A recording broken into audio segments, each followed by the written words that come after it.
안녕하세요. 역사랑 놀자입니다. 이번 영상은 오늘날 의외로 잘 알려져 있지 않은 고구려 초기의 정복군주 15대 미천왕에 대해 살펴보려고 하는데요. 미천왕의 이름은 을불로, 그의 아버지는 고구려의 13대 임금인 서천왕의 아들 돌고입니다. 그런데 어느 날 돌고는 형인 14대 봉상왕으로부터 갑자기 의심을 받고 반역죄로 처형당하게 되는데, 이에 을불은 자신에게도 그 화가 미칠까 두려워 급히 도망쳐 나왔습니다. 이후 그는 자신의 신분을 숨기고 수실촌 사람 음모라는 자의 집에 들어가 머슴살이를 하게 되죠. 하지만 당시 그 집의 주인이 얼마나 악독했는지 낮에는 나무를 해오도록 독촉하고 밤에는 연못에서 개구리가 울어 잠을 못 자겠다며 그에게 밤새도록 연못에 기와 조각이나 돌을 던지도록 시켜서 잠도 제대로 못 자고, 이런 생활을 무려 1년간이나 해야 했다고 합니다. 이로 인해 을불은 결국 고생을 견디다 못해 그 집을 떠나게 되는데, 다음으로 그가 한 것은 소금 장수였습니다. 그런데 어느 날 을불은 배를 타고 압록강 동쪽에 있는 사수촌에 이르러 한 노파의 집에 잠시 머물렀는데요. 이때 그는 노파에게 숙박비로 소금 한 마를 주었습니다. 그런데 얼마 뒤 노파가 소금을 더 달라고 요구했고 을불은 이를 거절했습니다. 그러자 이에 원한을 품은 노파는 자신의 신발을 소금 속에 숨겨둔 뒤 그가 자기 신발을 훔쳐갔다며 누명을 씌웠고, 이로 인해 절도죄로 잡혀가게 된 을불은 볼기를 맞는 태형을 당하고는 노파의 신발값까지 지불하고 나서야 간신히 풀려날 수 있었습니다. 이처럼 온갖 고생을 한 그는 결국 골병이 들어 얼굴은 여위고 옷차림은 남루하게 되어 완전히 거지꼴이 되고 말았죠. 이로 인해 그가 원래는 왕족이라는 사실을 알아보는 사람은 아무도 없었다고 합니다. 그러던 어느 날 당시 폭정을 펼치던 봉상왕의 횡포를 견디다 못한 국상 창조리가 그를 폐위시키고 새로운 임금을 옹립하기 위해 조불, 소우라는 인물을 보내 을불을 찾아오도록 시켰습니다. 그리고 얼마 뒤 을불을 찾아낸 이들은 그에게 절을 한 뒤 자초지종을 설명하며 모셔가려고 했습니다. 하지만 을불은 이들이 자신을 죽이러 온 사람들인 줄 알고 자기는 왕족이 아니라고 부인했죠. 그러나 그들이 간곡하게 요청하자 결국 의심을 거두었고 곧장 이들과 함께 창조리에게 갔습니다. 이후 그는 300년 9월 봉창왕을 폐위시키고 마침내 고구려의 15대 임금인 미천왕으로 즉위하게 됩니다. 이렇게 해서 온갖 고생 끝에 고구려의 새로운 임금이 된 그는 원래부터 자질이 매우 뛰어난 인물이었는지 왕위에 오르자마자 곧장 활발한 정복 활동에 돌입했는데요. 게다가 마침 중국 대륙의 통일 왕조인 진나라가 팔왕의 난이라는 막장 내전을 벌이고 있던지라 고구려가 영토를 확장하기에 매우 좋은 상황이 조성되어 있었죠. 이에 미천왕은 먼저 302년 군사 3만 명을 보내 현도군을 침공, 무려 8,000명의 포로를 잡아오는 대단한 성과를 거두었습니다. 그리고 311년에는 서안평을 점령하는 데 성공했고요. 여기서 서안평은 오늘날의 중국 단둥시로 고구려가 요동으로 진출하기 위해선 꼭 점령해야 하는 아주 중요한 곳이었습니다. 게다가 이곳을 점령함으로써 고구려는 요동군과 한반도 북부에 있던 낙랑군 간의 연결을 차단시키는 효과를 거두었는데, 미천왕은 이를 기반으로 313년에는 낙랑군을, 314년에는 대방군을 차례대로 축출한 뒤 그 지역을 고구려의 영토에 편입시켰습니다. 이는 약 400년 만에 옛 고조선의 영토를 회복한 순간이었습니다. 게다가 이를 통해 비옥한 농토가 있는 평안도 지역을 확보하고 서해안으로 진출할 수 있게 되면서 고구려의 국력은 더욱 크게 성장할 수 있었죠. 이렇게 해서 엄청난 성과를 거둔 미천왕은 이제 마지막 단계로 요동 지역을 차지하기 위한 작업에 착수하기 시작했는데요. 하지만 이는 매우 쉽지 않은 일이었습니다. 왜냐하면 당시 고구려뿐만 아니라 그 주변의 수많은 세력들이 요동지방을 차지하기 위해 눈독을 들이고 있었기 때문입니다. 그리고 그 중에서도 모용선비라는 세력이 가장 힘이 강했는데, 이들은 요동을 기반으로 삼아 훗날 중국 대륙으로 진출할 목표를 가지고 있었기에 반드시 요동을 차지하고자 하는 의지가 대단했습니다. 한편 당시 요동지방을 관할하고 있던 진나라의 평주자사 최비는 이 모용선비로부터 요동을 지키기 위한 계책을 궁리하고 있었습니다. 그리고 얼마 안가 그는 한 가지 묘책을 떠올리게 되는데 그것은 바로 모용선비와 대립관계에 있던 세력들을 꼬드겨서 모용선비를 공격하게 만드는 이의제의 전략이었죠. 그리고 그의 꼬드김에 넘어가 연합군을 결성한 탁발선비와 단선비, 그리고 고구려의 군대는 319년 모용선비의 근거지인 극성을 향해 진격을 시작했습니다.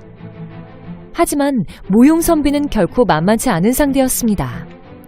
모용선비의 왕인 모용회는 연합군의 결속력이 약하다는 점을 이용하여 이들을 서로 이간질시키기 위해 우문선비 측에게만 소고기와 술을 보내 서로 의심하도록 만들었습니다.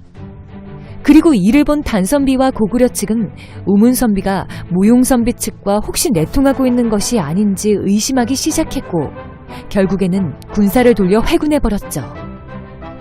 이렇게 해서 연합군을 분열시키는 데 성공한 모용회는 곧장 대군을 이끌고 나가 남아있던 우문선비를 크게 깨트린 뒤 이 기세를 타고 곧장 요동지방까지 차지하게 됩니다.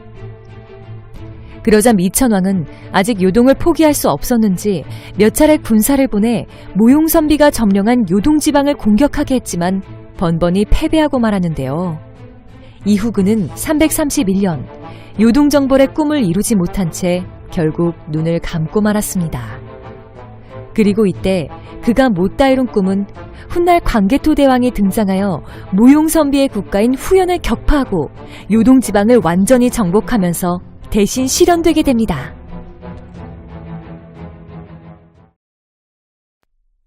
안녕하세요. 역사랑 놀자입니다. 이번 시간에는 주변국들에게 연달아 크게 박살이 나면서 거의 멸망 직전까지 이르렀던 고구려를 다시 부흥시켜 훗날 고구려가 전성기를 맞이할 수 있게 되는 토대를 마련한 개혁군주 소수리망에 대해 살펴보려고 하는데요. 소수리망은 고구려의 제17대 임금으로 삼국사기에 따르면 신체가 장대하고 웅대한 지략이 있었다고 합니다. 그가 즉위했을 당시의 고구려는 엄청난 혼란에 빠져 있었습니다. 왜냐하면 그의 아버지인 고국 원왕 시기에 모용선비의 국가인 전현의 침공을 받아 수도가 함락되고 아버지인 미천왕의 시신과 어머니 그리고 부인이 볼모로 끌려가게 되면서 이들을 돌려받기 위해 오랜 기간 동안 긴 치욕을 맛보아야만 했으며 이를 만회해보기 위해 시선을 돌려 백제를 침공해보았으나 당시 백제의 전성기를 이끌었던 근초고왕에게 번번이 박살이 나고 말았고 심지어는 근초고왕의 대대적인 반격으로 고국 원왕이 전사기까지 했기 때문이죠. 그렇기에 이러한 국가적 위기 상황 속에서 고구려의 새로운 임금으로 막 즉위한 소수리망은 그동안의 피해를 복구하고 침체된 분위기를 다시 되살려내야 할 막중한 임무가 있었습니다. 그리고 이를 위해 그가 선택한 것은 바로 대대적인 내부 정비 작업이었죠. 소수리망은 먼저 고구려에 불교를 도입했습니다. 서기 372년 북중국의 국가인 전진이 승려 순도를 파견하여 불상과 경문을 보내오는 일이 있었는데요. 이를 계기로 그는 불교를 적극적으로 받아들여 3년 뒤인 375년 2월 성문사를 창건하여 순도를 머무르게 하고 또한 이불란사를 창건하여 고구려의 승려인 아도를 머무르게 했습니다. 삼국사기에 따르면 이것이 우리나라 불교 역사의 시초라고 합니다. 그리고 이 불교의 사상은 점차 호국 이념으로 발전하여 내부의 안정을 도모하고 고구려인들을 하나로 묶는데 큰 원동력으로 작용하게 됩니다. 두 번째로 그는 유교를 도입했습니다. 그리고 이를 위해 372년 태학을 설립하여 유교 이념에 대한 교육체제를 확립하였죠. 임금에 대한 충을 강조하는 이 유교 사상은 소수리망이 중앙 집권화를 추진하는 데 좋은 기반으로 작용하게 됩니다. 세 번째로는 율령을 반포했습니다. 여기서 율령이란 법을 의미하는데 물론 이전에도 고구려의 법이 존재했지만 소수리망 때에 들어서면서 더욱 선진적인 법체계로 재정비한 것이었습니다. 그리고 이를 통해 국가의 권위를 높이고 구성원들을 보다 효율적으로 통제할 수 있게 되면서 소수리망은 중앙 집권화를 더욱 강화할 수 있었습니다. 또한 기록에는 보이지 않지만 이 외에도 군사제도, 지방제도에도 큰 변화가 있었을 것으로 보이는데요. 왜냐하면 이전 고국언왕 시기에 고구려가 대외원정에 동원한 병력의 규모를 보면 최대가 2만 명으로 나오는데 이후 광개토대왕 시기에 들어서면 그 규모가 4만에서 5만 명까지 크게 늘어나게 되기 때문입니다. 이처럼 단기간에 운용병력이 증가할 수 있게 된 것은 바로 소수리망 시기에 지방행정제도를 잘 정비한 덕분이었죠.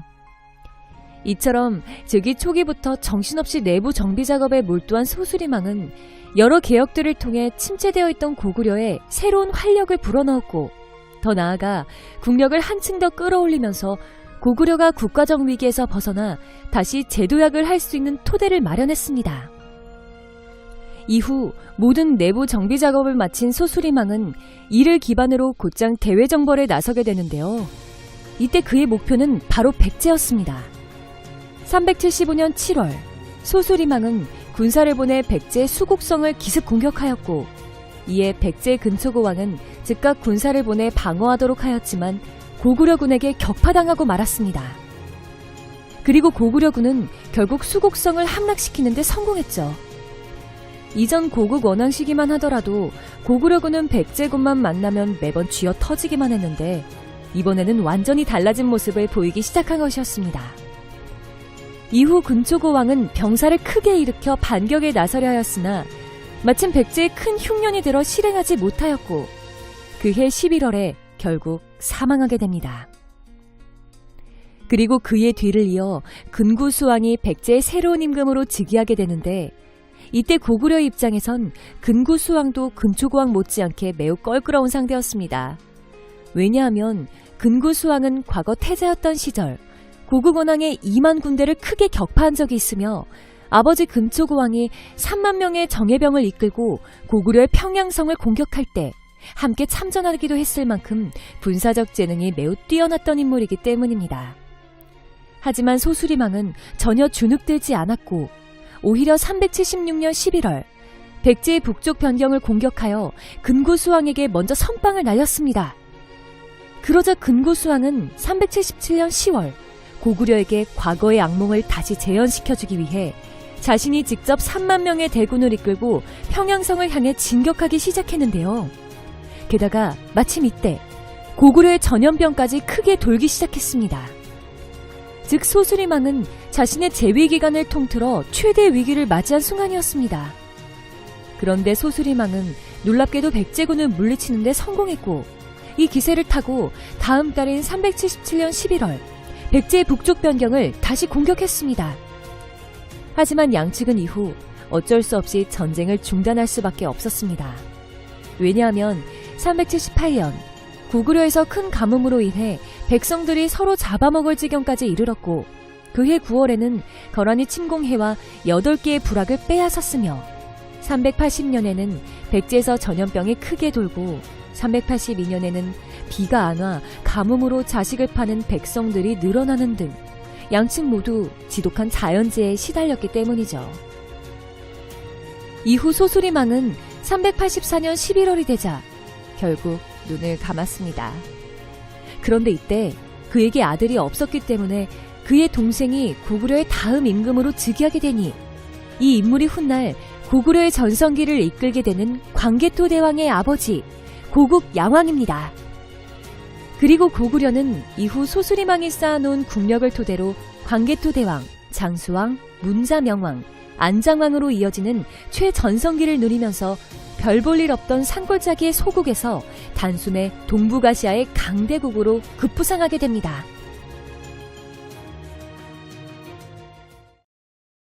392년 5월 고구려의 18대 임금인 고국 양왕이 사망하자 그의 아들 담덕이 고구려의 다음 임금으로 즉위하게 되니 이 인물이 바로 고구려의 19대 임금인 광개토 대왕입니다.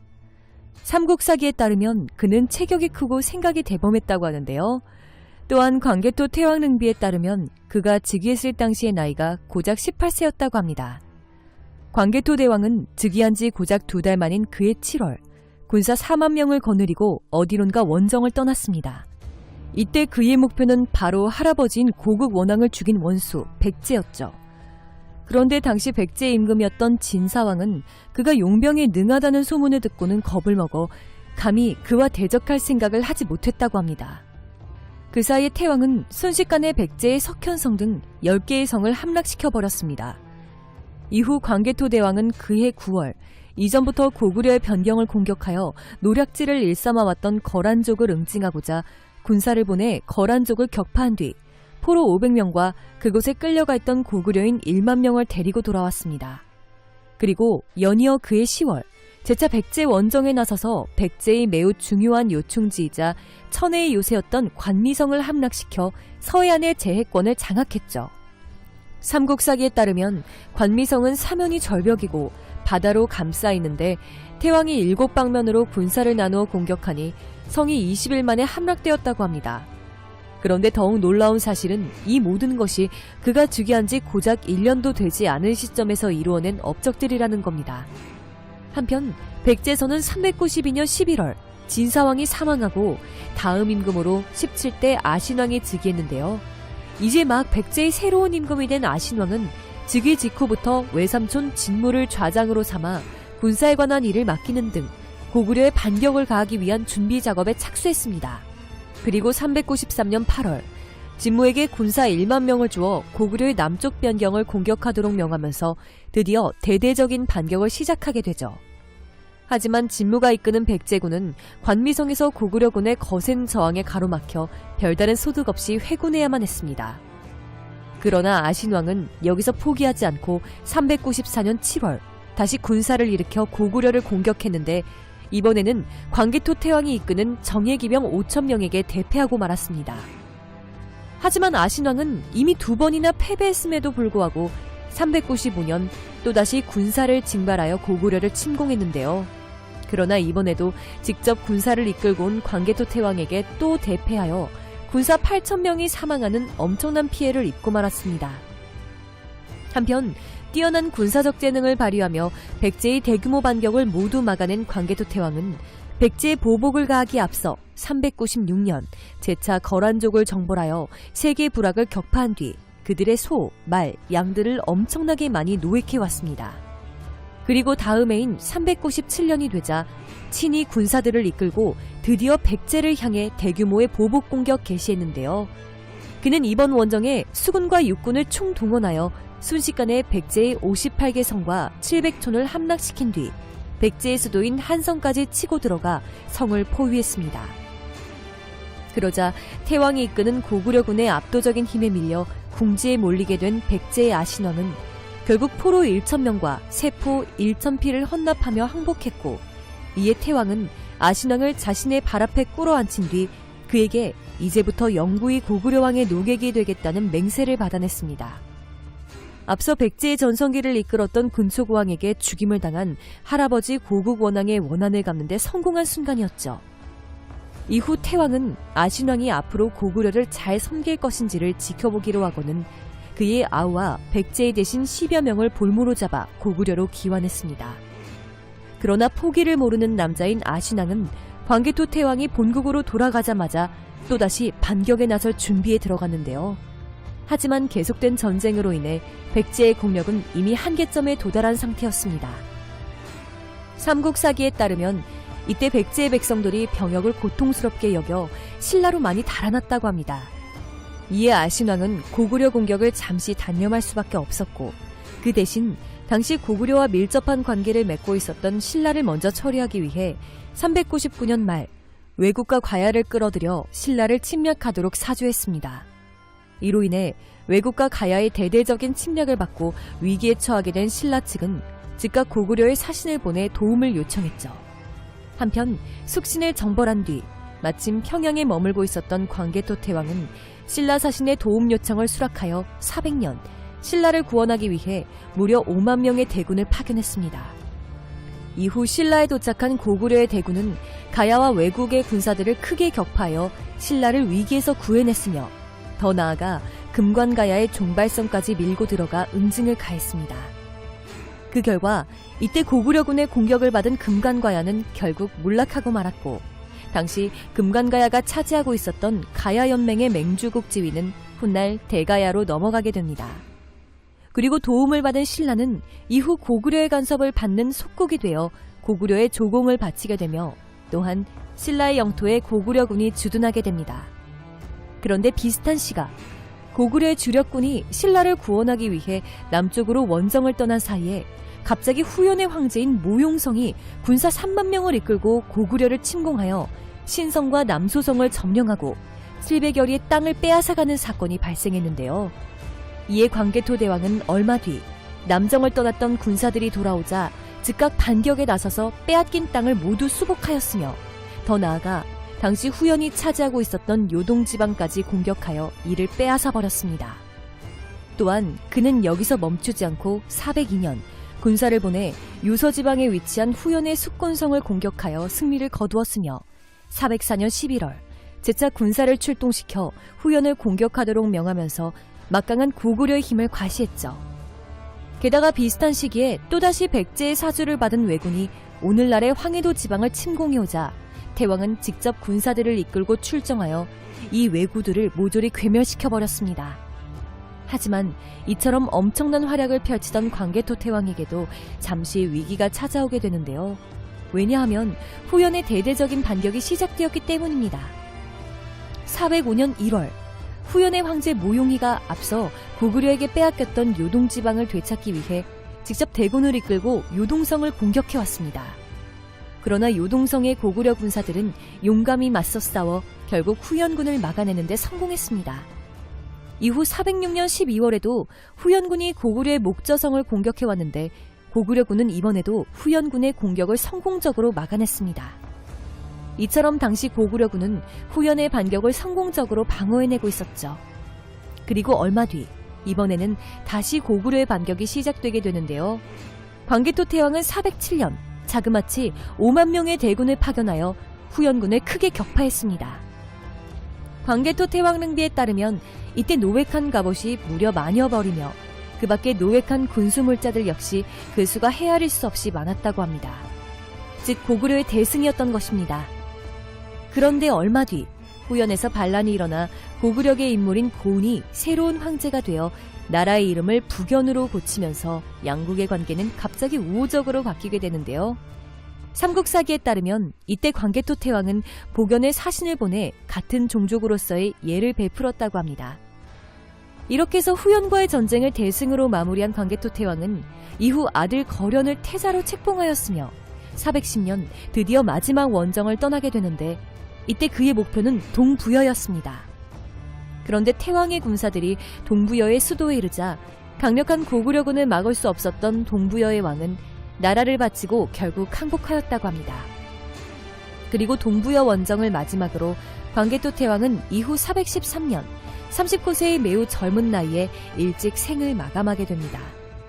광개토 태왕은 자신의 재위기간 대부분을 전쟁터에서 보냈습니다.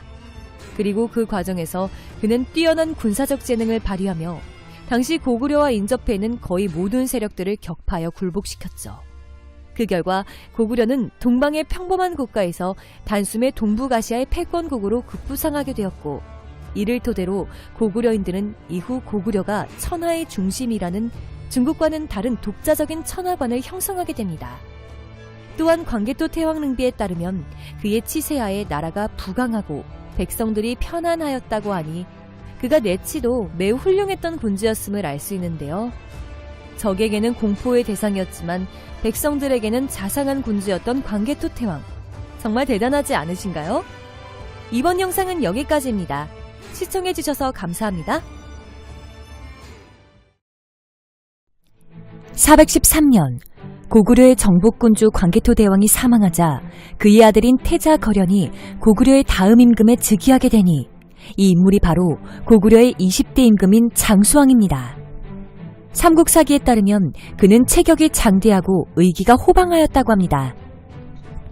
그가 즉위했을 당시의 고구려는 광개토 대왕 시기를 거치면서 영토가 크게 넓어져 있는 상태였는데요. 이에 따라 수많은 정복민들이 생겨나면서 인구가 크게 증가했으므로 여기에 행정을 도입하여 이들에 대한 지배체계를 확립해야 했으며 정복한 영토를 다시 빼앗기지 않기 위해 이에 대한 방어체제를 구축하는 것도 필요했습니다. 그리고 장수왕은 이를 위해 즉위 초기부터 활발한 활동에 돌입하기 시작했습니다. 그는 먼저 외교의 다각화를 추진하였습니다. 원래 고구려는 전통적으로 북중국의 국가와만 외교관계를 맺어왔는데요. 장수왕 시기에는 남중국의 국가 및 바다 건너의 섬나라인 외국과도 교류를 시작했습니다. 특히 장수왕은 420년 동진이 멸망하고 새로 건국된 남중국의 국가인 유송과의 관계에 특별히 많은 노력을 기울였는데요. 그 결과 남중국의 국가들은 보통 백제와 교류를 활발히 했지만 이 시점부터 고구려를 백제보다 더 중요한 외교 상대국으로 인식하기 시작했습니다. 사실 북중국의 국가와 대립관계에 있던 유송의 입장에서는 바다 건너의 백제보단 북중국과 국경을 접하고 있는 고구려를 우대하는 것이 그들에게 더 도움이 되는 일이었죠. 즉 장수왕은 이를 간파하여 남중국의 국가와 접촉해 외교적으로 백제를 견제하는 뛰어난 안목을 보여준 것입니다. 그리고 이를 계기로 백제는 남중국 외교에서 고구려에게 서서히 밀리기 시작했습니다.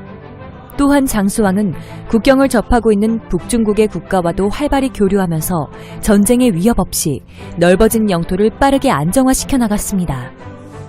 그리고 427년에는 수도를 평양으로 옮기기도 하였고요. 그런데 어느 날 갑자기 고구려의 서쪽 변경에서 큰 사건이 하나 벌어지게 되는데요. 왜냐하면 북연이 탁발선비족이 세운 국가인 북위의 공격을 받아 나라가 위태로운 상황에 처했기 때문입니다. 북연은 원래 모용선비족이 세운 후연이 멸망한 후 고구려의 인물이었던 고운이 새로 건국한 나라인데요. 하지만 얼마 안가 한족인 풍발이 반란을 일으켜 새로운 황제가 되면서 풍씨의 국가가 되어 있었습니다. 그러던 중 북위에 계속되는 침공에 큰 위협을 느낀 북연의 황제는 435년 가을 만약 사태가 위급하면 동쪽에 위치한 고구려에 잠시 의존하며 미래를 위한 대책과 방법을 세우겠다 라며 고구려에 사람을 보내 나라가 멸망 직전까지 가게 되면 자신들의 망명을 받아줄 것을 요청했습니다. 그러자 장수왕은 깊은 고민에 빠질 수밖에 없었는데요. 당시 고구려 입장에서는 북위와 북연 두 국가 모두와 사이가 좋았습니다. 그런데 북연의 요청을 들어준다면 당연히 북위와의 관계가 악화될 것이 분명했고 반대로 북연의 요청을 거절하면 이 또한 뭔가 찝찝했기 때문입니다. 하지만 436년 마침내 북위가 대규모 군사를 일으켜 북연을 공격하자 장수왕은 결국 북연을 돕기로 결정. 장수 갈로와 맹광에게 수만의 군사를 주어 북연의 황제를 구해오도록 명령했습니다. 이에 따라 출정한 고구려군은 얼마 안가 북연의 수도인 용성에 입성했는데요. 그런데 이때 고구려군의 지휘관인 갈로와 맹광은 갑자기 군사들에게 북연군의 군복을 입도록 지시했습니다. 그리고 북연의 군복을 입은 고구려군은 갑자기 용성의 물자들을 약탈하기 시작했고 마지막엔 용성을 불태운 후 그곳의 주민들을 모두 고구려로 이주시켰는데요. 이때 데려간 주민들의 행렬이 무려 80리에 달했다고 할 만큼 수많은 인구가 고구려로 유입되었습니다. 이로써 고구려는 북연의 물자와 인구를 흡수하여 국력이 더욱 강력해지게 됩니다. 그런데 이때 또다시 재미있는 사건이 하나 발생하게 되는데요. 북연의 인구가 고구려로 유입될 당시 북연의 황제인 풍홍 역시 고구려로 망명했습니다.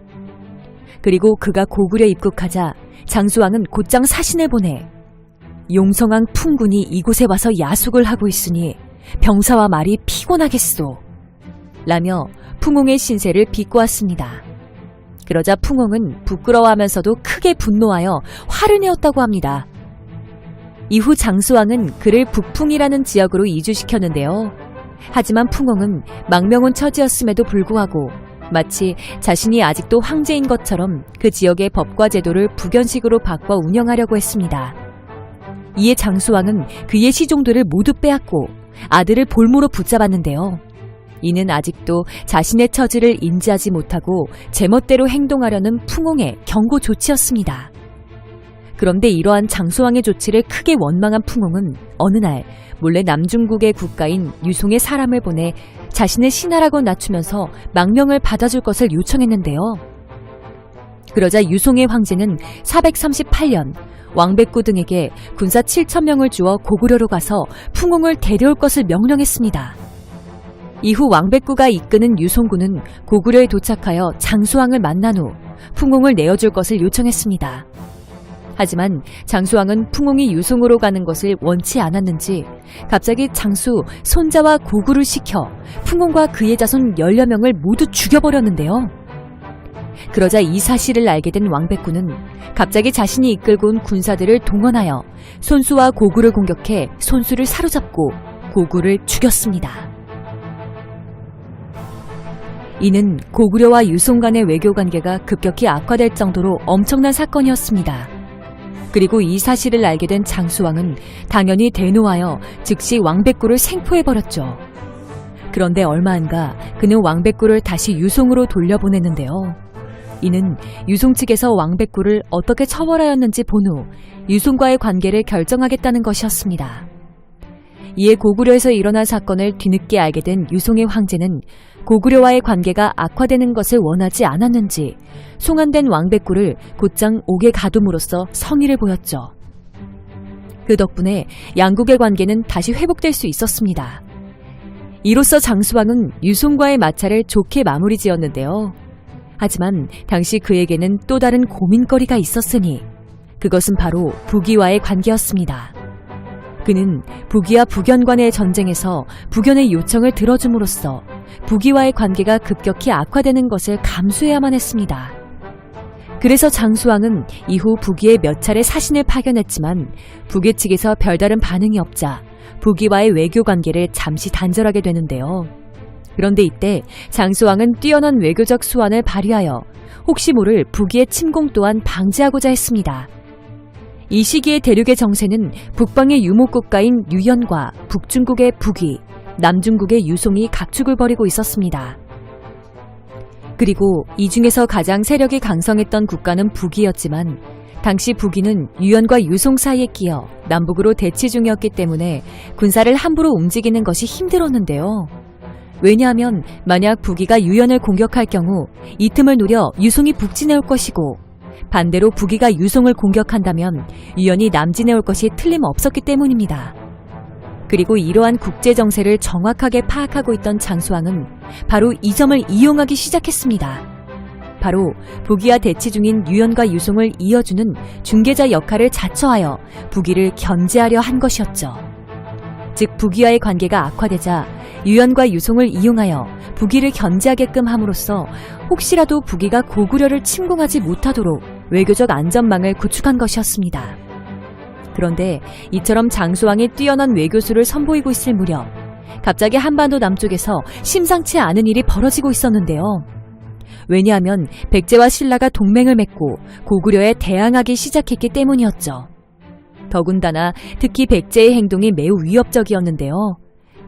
455년 비유왕이 사망하자 그의 뒤를 이어 백제의 새로운 임금으로 즉위한 계로왕은 왕권을 강화하고 외국과 더욱 밀접한 관계를 맺는 한편 북중궁의 북위 및 고구려의 동북 쪽에서 갑자기 강력한 세력으로 급부상한 물길과 연계하여 고구려를 협공할 계획을 구상했기 때문입니다. 또한 신라 역시 엄청난 축성 사업을 벌이며 고구려와의 전쟁 준비에 들어갔습니다. 이처럼 백제와 신라의 움직임이 심상치 않자 장수왕은 대대적인 남정의 필요성을 느끼기 시작했는데요. 이를 위해 그는 우선 악화된 북위와의 관계를 회복하여 서쪽 국경을 안정화시켰습니다. 또한 남정에 나서기 전에 먼저 확실한 승리 여건을 조성하기 위해 승려 도림을 첩자로 삼아 백제로 보냈는데요. 백제로 간 도림은 당시 계로왕이 바둑을 좋아한다는 점을 이용하여 그에게 접근하는 데 성공. 이후 그의 꼬드김에 넘어간 계로왕이 대대적인 토목공사를 벌여 나라의 국고를 탕진하고 백성들의 삶을 궁핍하게 만들자 드디어 때가 되었다고 판단한 82세의 장수왕은 475년 9월 직접 3만 명의 대군을 이끌고 백제를 공격하기 위해 출정하였습니다. 한편 고구려군이 진격해오고 있다는 소식을 들은 계로왕은 크게 한탄하고는 자신의 뒤를 이으라며 일단 동생 문주를 피신시켰는데요. 이에 문주는 즉시 신라로 달려가 구원병을 요청했습니다. 하지만 얼마 안가 고구려군이 백제의 수도인 한성에 당도하여 매서운 공세를 퍼부어대자 성은 순식간에 함락 직전까지 도달했는데요. 이에 더 이상 가망이 없다고 판단한 계로왕은 기병 수십 명을 이끌고 탈출을 시도하였지만 도중에 백제 출신의 고구려 장수인 걸루에게 사로잡히고 말았습니다.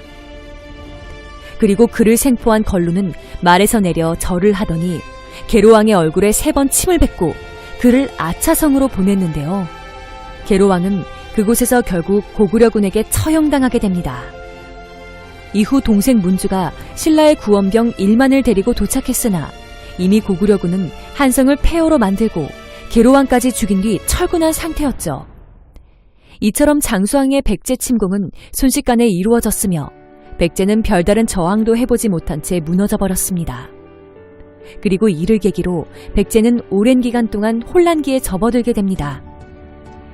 이후 장수왕은 북방의 유목국가인 유연과 함께 지두라는 지역을 빼앗아 나누어 가지려는 시도까지 하면서 고구려를 초원지대까지 진출시켰으며 479년과 480년에는 말갈족을 동원하여 신라를 대대적으로 침공, 신라의 수도 코앞까지 밀고 들어가 신라의 간담을 서늘하게 만들었습니다. 이처럼 장수왕은 아버지인 광개토 대왕의 뒤를 이어 뛰어난 외교술과 탁월한 안목으로 고구려의 국력을 한층 더 끌어올렸는데요. 이에 따라 고구려의 위상도 자연스레 높아지면서 당시 남중국의 국가와 대립 중이던 북중국의 북이는 남중국의 국가와 고구려의 사신을 동급으로 대우하는 등 강력해진 고구려의 국력을 인정하기도 하였습니다. 그런데 장수왕 시기에 조공하였다, 책봉되었다라는 기록이 너무 많아 다소 의아해하시는 분들이 많으신데요. 하지만 중국의 역사서인 남제서에 따르면 당시 고구려는 세력이 강성하여 제어를 받지 않았다고 합니다. 이 말은 즉 장수왕 시기의 조공 및 책봉 기록은 별다른 의미가 없는 것이라고 볼 수 있습니다. 이후 장수왕은 489년 9월 마지막 신라 원정을 떠난 뒤 491년 12월 98세의 나이로 결국 눈을 감았는데요.